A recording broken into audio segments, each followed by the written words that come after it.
Okay, so this is problem 1212, and this is a intermolecular force, a hydrogen bond question. And so we've got five things here, and we have to know, can they hydrogen bond to each other? And probably worth reviewing a little bit. So what is a hydrogen bond? Well, a hydrogen bond is a really strong intermolecular force. And IMF is our normal abbreviation for intermolecular, okay, force. And an intermolecular force is in between two molecules, basically. And so a lot of people get a little bit confused and they think, well, maybe a covalent bond, a force between, say, an oxygen and a hydrogen atom, is a hydrogen bond. And that's not the case. It is a force of attraction between two molecules. And so we can have a quick look, see what kind of things we need for a hydrogen bond. Typically, we need two things. We need a group that we can call the hydrogen bond donor, and we need a group that we can call the hydrogen bond acceptor. And it turns out that there's a little bit of controversy, but for the most part, we can identify really three types of atoms as being donors or acceptors. And that is hydrogens hooked up to an electronegative oxygen, or nitrogen, or a fluorine, which admittedly is kind of unusual because there's only really one molecule that has that, and that's hydrogen fluoride. And so what is going on here is that the oxygen, the nitrogen, and the fluorine are really electronegative. And so that means that these hydrogens are all pretty darn strongly delta positive. And the other atoms are delta negative, so they all have pretty darn large dipole moments that point towards the electronegative atom. And so that leaves your hydrogen with a really positive charge. And it turns out that if you have a group with a fairly good negative charge on it, and it turns out that the group has to have a lone pair, so you're looking at an oxygen, a nitrogen, or a fluorine with a lone pair. And these guys, of course, have got pretty nifty negative charges. Then whenever you get one and the other in the same molecule, you can form, or I'm sorry, in pairs of molecules, then you can form the hydrogen bond. And you can think of it as a really strong plus-minus attraction, but it's a little more than that, it turns out. Okay, so let's look at some examples of molecules that hydrogen bond. Of course, the classic example is water. And if we write the Lewis structure of water, and we sort of apply Vesper in our head to try and get a geometry, then we've got something that looks like this. And so we've got our hydrogen hooked up to an electronegative oxygen, so there's our donor. And we've got a second one in the same molecule, which is pretty cool. And then what's awesome about water is that you've got the lone pair on an oxygen and a second one. So this molecule's got two donors and two acceptors. And so in order to show the hydrogen bond, we can just take a second water molecule and we can lay it alongside, and you can see here you've got that hydrogen with that positive charge, partial positive charge, and the oxygen with that partial negative charge. And there's a really strong attraction between them, which we call the hydrogen bond. And remember, a good chemist is a lazy chemist, so let's just abbreviate that as H bond. We can take other molecules. So for instance, ammonia is a molecule that's incredibly soluble in water. Well, let's do that in black. And if we draw ammonia, right, NH3, it's very soluble in water. And the question is why? Well, ammonia, if we draw a Lewis structure and apply Vesper, is going to look something like this. And again, you've got your hydrogen bond donors. So your hydrogen on your electronegative atom, and you've got your acceptor all in the same molecule. It can hydrogen bond to itself, but for a little bit of fun, let's have it hydrogen bond to water. And so we can take a water, and maybe we can arrange for the hydrogen bond to form in a couple of different ways. And so we can see here we'll have a hydrogen bond drawn in red. So we've got our nitrogen with the lone pair, and that's our acceptor, right? And then our hydrogen on the oxygen, that's our donor. And then in red there, we've got our hydrogen bond. And you can probably see there's another one down here. And we've got the two things that we needed. We've got the donor, the hydrogen on a nitrogen, and we got our acceptor, our lone pair on the electronegative oxygen. And so, very simply, and again, it's more complicated than this, what's going on here? Well, the lone pair is slightly negative. The hydrogen on the electronegative element nitrogen is slightly positive, and you can think it's a simple plus-minus attraction. And the same up here, you've got your slightly negative lone pair and your slightly positive hydrogen, so another attraction. Again, more complicated, but here's two hydrogen bonds.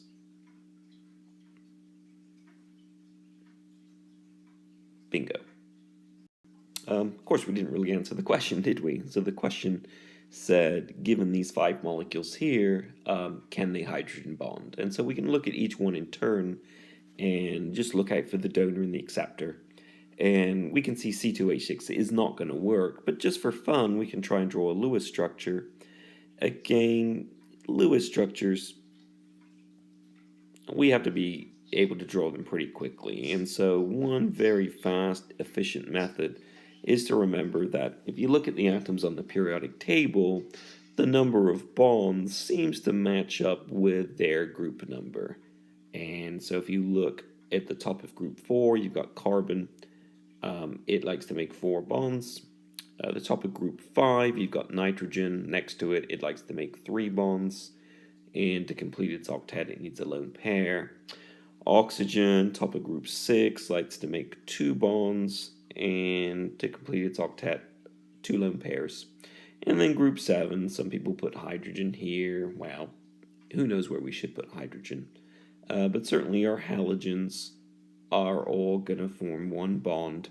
And hydrogen just needs 2 electrons. It obeys the duet rule. Why? Well, its 1s orbital can only hold 2 electrons in. But your other ones have got your s's and your p's. And we know s's can hold 2 and p's can hold 6 for a total of 8. So our octet is completed by 3 lone pairs on each one. And really we can just kind of click these together. So if we're looking at C2H6, we can take a carbon, which likes to bond to 4 things. And, well, we got 6 hydrogens, but obviously we can only put 4 around there, and then we run out. And so we're going to take the second carbon, bond it to the first one, and you can see now your 6 hydrogens are going to go on the outside. So will it hydrogen bond? I mean, it's got hydrogen, so will it hydrogen bond? And the answer is absolutely not, because we have to have our hydrogen hooked up to an oxygen or a nitrogen or unusually a fluorine to be a donor. And we can see in our molecule here we've got CH bonds, but that doesn't fit the requirement, and so cannot possibly donate and can't even receive a hydrogen bond because there's no lone pairs on an O, an N, or an F. So let's move on to HI. Okay, so what about HI? Well, we can draw a quickie Lewis structure. We can say, well, hydrogen, it likes to make 1 bond.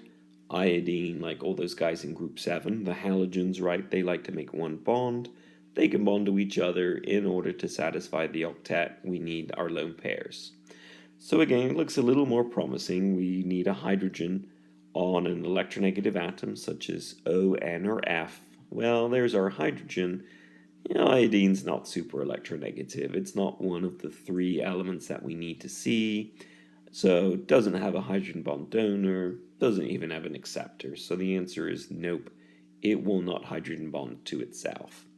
Now there is a dipole-dipole interaction. I mean, if hydrogen and iodine differ in electronegativity, and if we assume that hydrogen's electronegativity is lower and iodine is higher, so that means that electrons are slightly pulled towards the iodine, that means that the molecules are going to have a positive and a negative end. And of course, the positive end of one hydrogen is going to attract the negative end of another iodine on a different molecule, again, intermolecular force. And we have a dipole-dipole interaction here. And it's an intermolecular force, but we were asked in this problem, does it hydrogen bond? And the answer is no. So we should move on to KF. So our third one to look at is KF, and well, actually, hydrogen bonding. Well, KF is an ionic compound, and potassium, of course, is a metal, and fluorine, well, in this case, it'll be fluoride, is a nonmetal. And so what we probably have here are potassium ions. Again, group 1, one positive charge. Fluoride ions. Again, to complete the octet, we need 4 pairs of electrons. And there's an ion-ion interaction, and it's very, very strong, right? I mean, your ionic bond, which some people will tell you is an intramolecular interaction. It's within the molecule. You could also argue it's an intermolecular, I suppose. But that full-on plus-minus is extremely strong and leads to a high melting point and boiling point and all sorts of other properties that tear these things apart. It's going to be extremely difficult. But in terms of our friend the hydrogen bond, well, actually this one's pretty easy. No hydrogen, can't even begin to hydrogen bond. So let's move on. Okay, so our next one to look at is BeH2. This is beryllium dihydride. And it's got hydrogen, so I mean, I guess it's technically possible it could hydrogen bond, but we need a Lewis structure for here. Now, beryllium is top of group 2, so it's got 2 valence electrons. Hydrogen is in group 1. We've got 2 hydrogens in the formula. So that gives us 4 valence electrons. So this is going to be kind of a toughie. Beryllium goes in the center. Hydrogens go on the outside. We know that every covalent bond is 2 electrons. And so we can see at this point here, we've used up all 4 of our electrons. And, well, golly, can we make an octet around beryllium? No, not really, because we've used up all our electrons. None are left. Does it have what takes to be a hydrogen bond? And the answer, of course, is absolutely not, because we need our hydrogen to be bonded to an oxygen, a nitrogen, or a fluorine to create that positive negative charge. So we don't have that in any of these, or any of this molecule here to the left. So we can immediately say it's not going to hydrogen bond. Okay, in fact, if the molecule doesn't have hydrogen in one of those 3 elements there on the right, you can immediately rule out any possibility of hydrogen bonding. So let's move on. So our last one looks a little more promising. So it's CH3COOH. And so we said before, look, it's got to have hydrogen, and it's got to have oxygen, nitrogen, or fluorine. So we can see it's got hydrogen, and it's got oxygen, so immediately there's a possibility. We need a Lewis structure though, and so of course we can fall back on our carbon makes 4 bonds, hydrogen makes 1, and oxygen makes 2 with 2 lone pairs to complete the octet. And we can also kind of look at a lot of these structures and read them from left to right. I think this is called a condensed formula. And so the way we're going to read this is that that first carbon that can bond to 4 things is actually bonding to 3 hydrogens. And next up in the line is a carbon, which we know bonds to 4 things. And then what do we have? We got an oxygen, and a hydrogen. And if we just put them in a row, there's an oxygen can bond to 2 things, another oxygen can bond to 2 things, and a hydrogen. You'd think it looks pretty good, but we've got some dangling bonds. And so this carbon's got 2 bonds, and it's got nothing to bond to, and it can't bond to itself. That's cheating. So we have to kind of scratch this and start. Let's get rid of everything to the right here. And so we need to erase our last couple of oxygens over here. So let's have another go, shall we? So here's our carbon, and it's bonded to 4 things. We know that 3 of them are probably hydrogen. And here's our carbon, second carbon that we know is going to want to bond to 3 things. Now, if we bond one of them to oxygen, then the carbon has to bond another one to oxygen. And if we put it up here, you can see it almost works. I mean, we still have to put another hydrogen on. And, well, bummer. So we've still got 2 dangling bonds. We've got one here, and we got one here. Now, the really cool thing is that those guys can bond to themselves. And so we can put in the extra bond here and kind of delete those bonds here and here. So let's scribble that guy away and scribble that guy away. And wow, everything looks good now. So we've got everything making the right number of bonds. So let's go ahead and ask ourselves, can that guy hydrogen bond? Well, let's draw it out a little more neatly. On the left-hand side of the molecule, we've got some hydrogens, but they are unfortunately bonded to carbon, so that's a no-go. It can't hydrogen bond to itself. Here is an oxygen with 2 lone pairs, and those lone pairs are exciting because they are hydrogen bond acceptors. So we've got half of what we need. And let's go ahead and bond the oxygen again with 2 lone pairs. And I'm doing some Vesper here, so I'm kind of getting it in the right geometry. And there's our hydrogen. And actually, if you look at this guy, you've got everything you need. You've got a hydrogen on an electronegative oxygen. So presumably you've got a pretty darn delta positive hydrogen here.